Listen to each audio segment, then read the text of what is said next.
Et que savez-vous des cas de disparition, d'esclavage sexuel, puisque vous étiez dans le mouvement? Qu'est-ce que vous avez appris à propos de tout cela? Bon, j'ai appris énormément de choses, des récits très tristes, des gens qui étaient enfermés au camp Macambo et qui sont restés longtemps, dont certains étaient des militants. Et le récit était très douloureux. Et d'autres, il y a au camp Alpha Yaya, il y a des personnes enfermées dans les conteneurs. Bon, il y a eu beaucoup de choses de ce genre. Donc, à travers tous ces récits, tous ces témoignages, vous croyez qu'il y a eu effectivement des disparus? Oui, parce qu'il y a femmes certains et filles victimes d'esclavage sexuel. Bon, parmi les filles que nous avons pris en charge, vous savez, il y a des choses que des fois les personnes, par pudeur, n'aiment pas raconter, mais a priori, on avait entendu qu'il y avait des personnes séquestrées. D'accord. Dans ce sens. Et pour vous, ces massacres-là, quel est le mobile réel? Pourquoi il y a eu ces massacres? Bon, c'était une forme d'intimidation pour semer la terreur. Et peut-être que, est-ce que ceci était fait spécialement pour la manifestation, ou bien est-ce que ce qui était dans une certaine mesure, ça c'est une analyse, est-ce que ce n'était pas une confrontation entre différentes forces militaires qui étaient en train de se préparer? Et donc la manifestation du 28 septembre, avec la répression qu'elle a endurée, je pense, a fait que beaucoup de choses qui étaient prévues, planifiées, n'ont pas pu se faire, et ça a détourné l'action vers une autre dynamique. Bien. Est-ce que vous avez eu vent des différentes réunions qui s'étaient tenues au niveau de la hiérarchie militaire bien avant ces événements du 28 septembre? Personnellement, je n'étais pas informé de cela.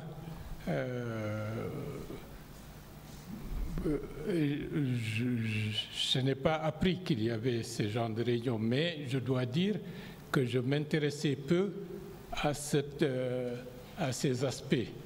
Sinon, on risquait d'être,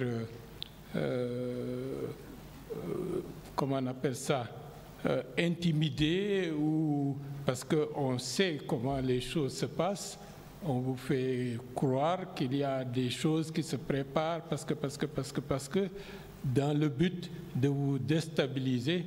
Et personnellement, j'étais focus sur l'organisation de la manifestation proprement dit. D'accord. Au cours de cette matinée du 28 septembre, il avait plu, hein? Oui, il y avait une fine pluie, mon inquiétude, c'était que la pluie soit suffisamment forte, parce que en 92, le fait que à ce moment-là, pour la conférence Nations souveraines, que beaucoup de responsables se soient débinés à la dernière minute, ont impacté de manière sérieuse la lutte politique, parce que de 92 à 2004-2005, c'est comme si c'était un ectoplasme plat. Il n'y avait plus de manifestations, il n'y avait plus de contestations. Et pendant de toute cette longue période, on disait tout ce qui se fait en Guinée est possible. Toute revendication démocratique, s'il n'y a pas un soutien populaire, c'est comme si vous êtes dans les nuages, vous voulez amener ce pays, cette société, vers plus de démocratie. Mais vous voyez, rien ne se passe, la population est atteinte d'une telle apathie, et c'était l'inquiétude que le 28 septembre 2009 qu'on se retrouve encore dans cette situation, parce que si cela se passait comme ça, j'avoue qu'on en aurait encore pour des dizaines et des dizaines d'années dans une situation de léthargie démocratique et de recul dans tous les domaines. D'accord. Vous dites que vous avez reçu un coup au niveau de la tête. Vous avez pu dévisager la personne? Non, non. C'était un militaire, c'était un béret rouge?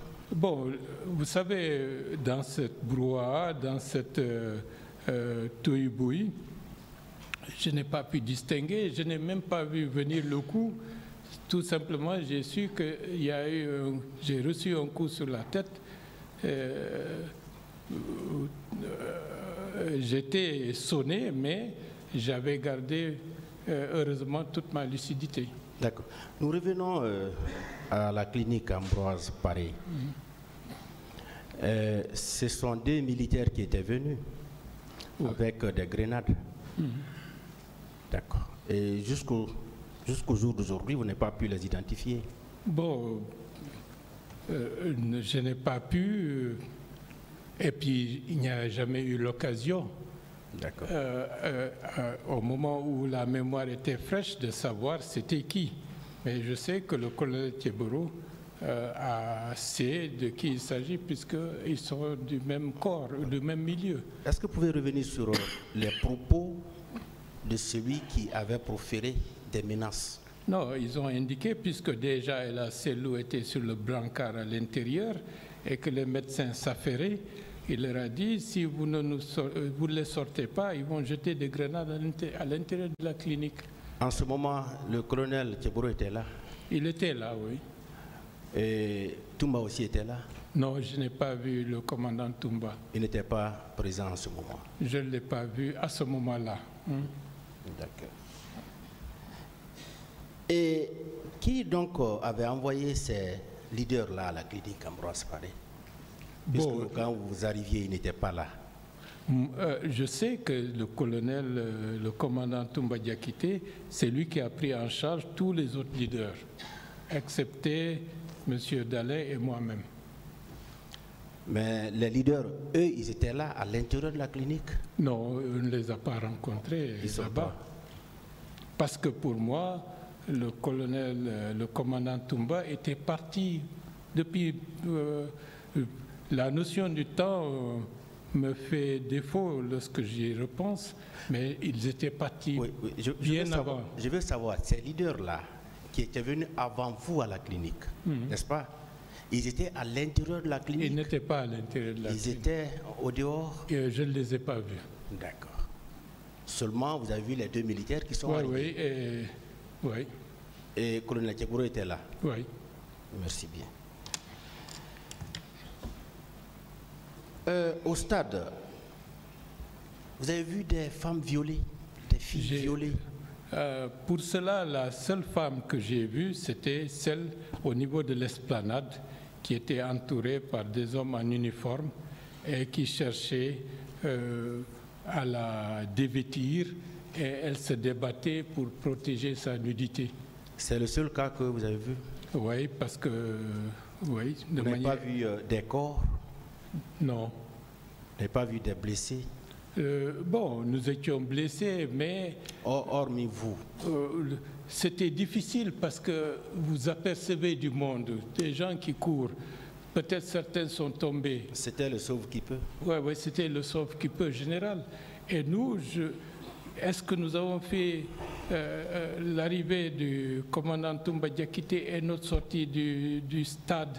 Est-ce que c'est 10 minutes? Est-ce que c'est 15 minutes? Est-ce que c'est 20 minutes? C'est difficile de se prononcer, mais je sais que d'autres sont restés là-bas des heures durant, et avec tout ce qui a pu se passer pratiquement dans la solitude. Vous dites que le président Jean-Marie vous disait qu'il avait reçu des menaces lorsque vous étiez arrivé chez lui. Lorsqu'on est arrivé le matin, il n'avait pas l'air de vouloir aller au stade. Vous avez compris qu'il avait reçu des menaces? C'est ce qui était très probable, mais nous avons estimé, pour ne pas rééditer nos échecs de 92, c'était de le laisser là-bas avec un ou deux autres responsables.